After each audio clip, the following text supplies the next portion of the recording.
What's going on, everybody? Corey here, and it's the end of the year. It's the end of 2022, and I wanted to wrap up this year by thanking everyone who has subscribed to the channel, who has checked out any of my videos, um, who have stuck with me through some controversies, um, and my lack of having a proper upload schedule, which is completely on me.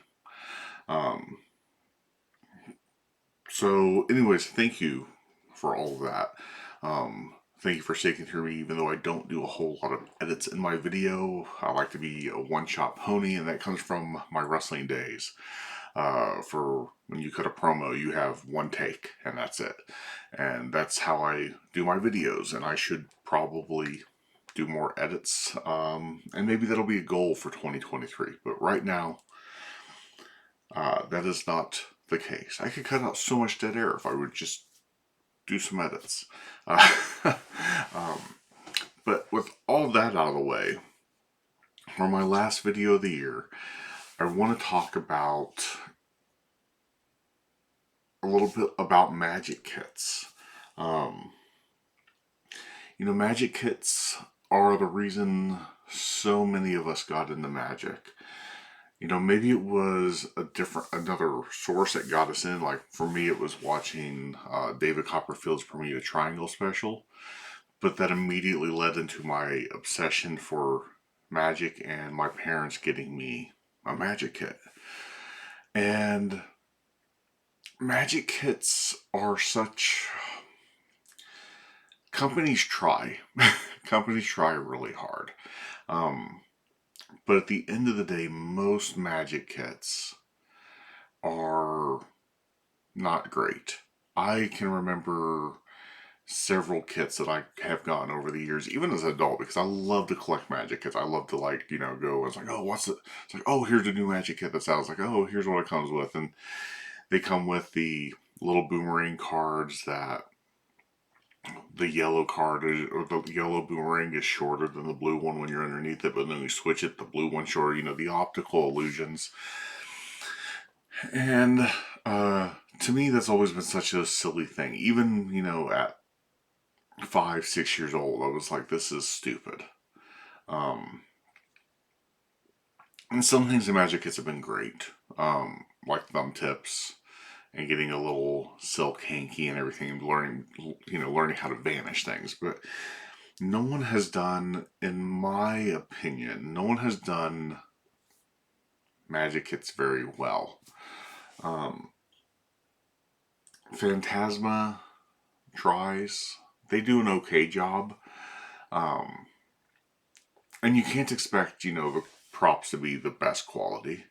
Obviously for like a $30, $50 kit, but I think we can do better. And I don't know, it's the kits are put out as, at the end of the day, they're put out as a toy. And I think that's why they're put together so cheaply, and why they are so cheap is at the end of the day, it is a toy. It is something that a kid's going to play with maybe for a month, most kids, and they're going to get bored of it because now they're finding out magic's not real.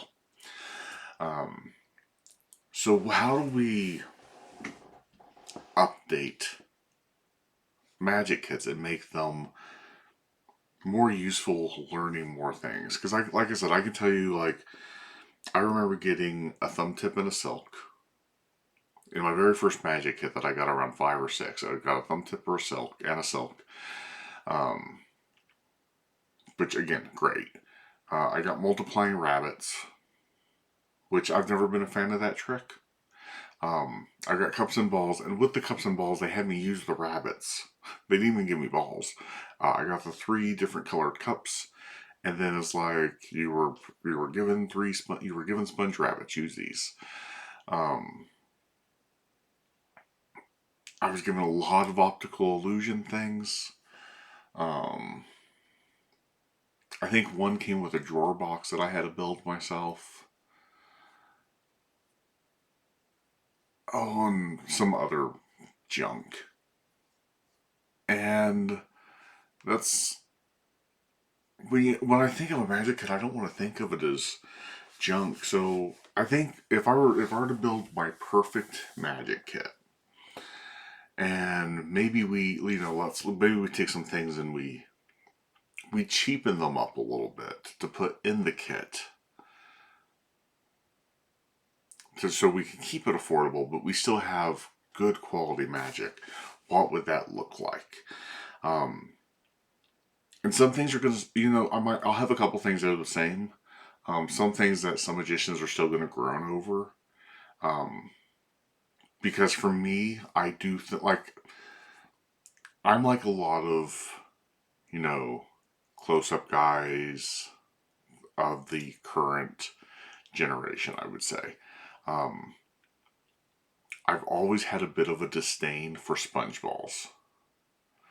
But in my opinion, sponge balls, there's so much you can do with a sponge ball, and a lay audience loves sponge balls. That I do think that I would keep an actual set of sponge balls in a magic kit.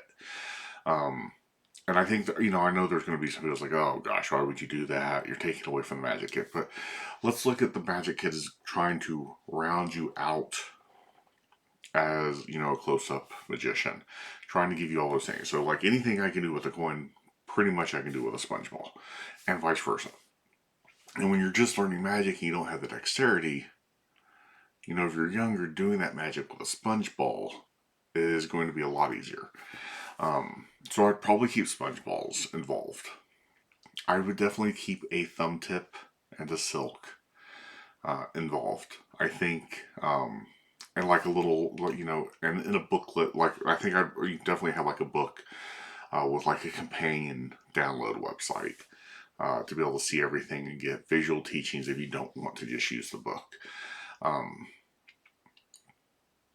but have multiple things you can do with a thumb tip, with it being like a simple bill switch. So maybe you get your thumb tip, you get a silk, you get a dollar size just blank piece of paper, so you can switch a dollar into a blank bill or into a blank.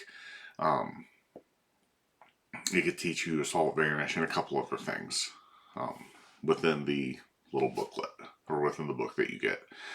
Um, I would have a marked deck of cards. And again, more stuff would be in the book, and in the book you wouldn't go really deep into it, but you would get like chapter one would have like maybe 5 tricks you could do straight out the gate, self-working, nothing that you have to do. And then you'd have a couple chapters on you'd have like a chapter on doing the overhand shuffle and overhand like controlling your card. Then a chapter with the glide. Because I think for like especially younger like kids, the glide is such a powerful thing. It's powerful when we're doing magic today as adults. People overlook the glide so much, and it's such a great little utility. And you don't see a lot of people use it because, again, as we get older, we get, I think we get jaded. We look for that knuckle busting thing because we look at this like, this is too simple. And the glide is such a great little move. So it'd be a lot of like intro slides in this book, but enough to like chapter one, get like on the card stuff, get you going. And then that way you can immediately, very little practice, be able to take your deck of cards and go out and do some magic. I would include, I wouldn't include a basic paddle. I would include a hot rod, and that way you're learning the paddle move, but you're learning equivoque as well. Because I think that's important. I think that's a good thing to learn for being well rounded. And then that all can go in further into what you're learning throughout your book, and downloads and stuff. Outside of the paddle, I would probably, I don't know if I would completely forego cups and balls. I would, I don't know. I would probably keep them around, but I would make them probably all red and make them heavier duty, but to look like a solo cup. Um, oh, I thought I had mine in my drawer, but like one like the solo shot cups, maybe designed to look more like that, so they look like everyday items, um, and to teach cups and balls with that. But then to also take it and include basically a cheap version of Chop from Craig Petty.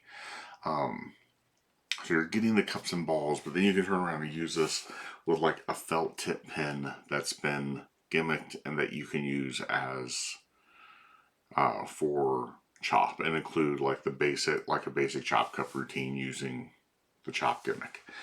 Um, because honestly, I love Chop cups.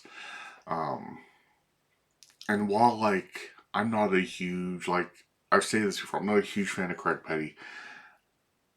I think Chop is such a universal item that like you could cheapen it still, but still keep the same, everything else the same pretty much, and have it in a kid's magic kit. And I think that should be a go-to in every kid's magic kit. And you get older and like you have it listed in the books like, hey, if as you get older and you get more comfortable, here's this. It's a little bit more professional. You get a Sharpie marker with it. You get blah blah blah blah blah, and how to buy it.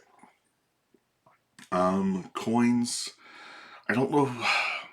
I would want to include probably a Gaff coin. I don't know which Gaff coin I would want to include. I feel like the days of the bike quarter are kind of behind us. Um, so maybe not something like that. Maybe it'd be more, well, almost like a discount sucker punch set. So you're learning coin stuff, but you're learning with poker chips, so you can be a little bit cheaper. Um, yeah, maybe something like that. Maybe like a sucker punch, or maybe you're not getting all the stuff that you get in sucker punch, but um, maybe you're just getting the one shell and the one basically slippery Sam, the split coin, and that's it. And then like a regular chip that you can use with it. Maybe that's how we work um, sucker punch into it. And outside of that, um, outside of that, that might be it. I can't think of anything else I would add. I would say like a chapstick, like some kind of chapstick trick. Um, but I don't think I would. I think like this basic set itself would be a really good starting set. And then you take the book that has like a companion website that you can download the PDFs and you can watch videos of everything performed. You can have a good teacher teach you how to do everything. I don't know who the teacher would be, um, but like I feel like this would be a really good like starting set. Like the book would have everything, like how to do everything, and then extra things. You learn how to do everything. You got your introduction to cards with self-working card tricks, to learning some simple controls, some overhand shuffles, some simple utility moves, to like an introduction to coin stuff. Again, nothing complicated. Takes a lot of, like, look at Bobos and then say, okay, what are the most important things to learn? Probably learn a classic palm, learn a finger palm, maybe a thumb clip. Um, a couple concealments, a couple of French drop for a vanish, um, maybe a couple other vanishes, and then like a little things on how to use your different things that you do with your little chips gimmick or chip set.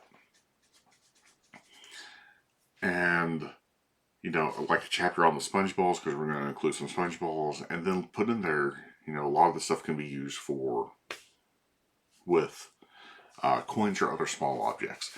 So you're getting this education on how to do everything with what they're getting, but then they're learning is like, oh, I can apply this to this. If I don't have sponge balls, I can go to a restaurant and take sugar packets and roll them up into little balls, and I can basically do a sponge ball routine. Um, and yeah, so like I think that's what I would do with a new Magic kit, and I think it needs to be put up by a Magic company. At the back of it, there's crediting put throughout the book. There's a whole section that talks, importance of crediting in Magic, and starts pointing you to resources on where to buy Magic, trusted resources on where to buy Magic.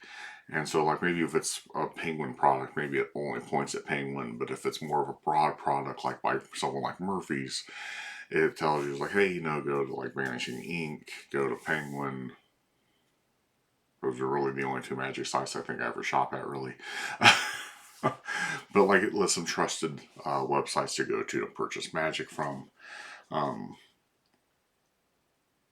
and yeah, I don't know. I want to see Magic kits updated in a way where it's useful. And right now, I don't feel like there's not a lot of good Magic kits out there. So that's kind of my thoughts for Magic kit. I went a little bit all over the place, but um, it's time we update the Magic kits, guys. It's time magicians stop going to these websites that just throw their picture on generic, crappy Magic sets so they can have their own Magic sets out there. I see that all the time and I'm sick of it. Stop endorsing crap. We need to put out good Magic sets for the generation coming up that was being introduced to Magic for the first time through these sets. Give them something they can do, something they can do well, something that they can grow with and keep using. Um, so yeah, that's kind of my thoughts. I think, like, update these Magic sets, make them better, and I would love to hear your thoughts. What would you include in a Magic set? Like, if it, maybe it's something fancy now, but we can take down a few notches to make it more affordable, like I did with Chop, taking it from what we have now to putting in like a small felt tip pen to make it a little bit like a lot more affordable to be able to throw it in this Magic kit. What would you put in your ideal Magic kit for the young magicians that are just coming up who are wanting to get into Magic, but all they have for options are just garbage Magic sets? I'd love to hear your thoughts. Let's continue that in the comments down below, and we will catch you in the next video, and Happy New Year.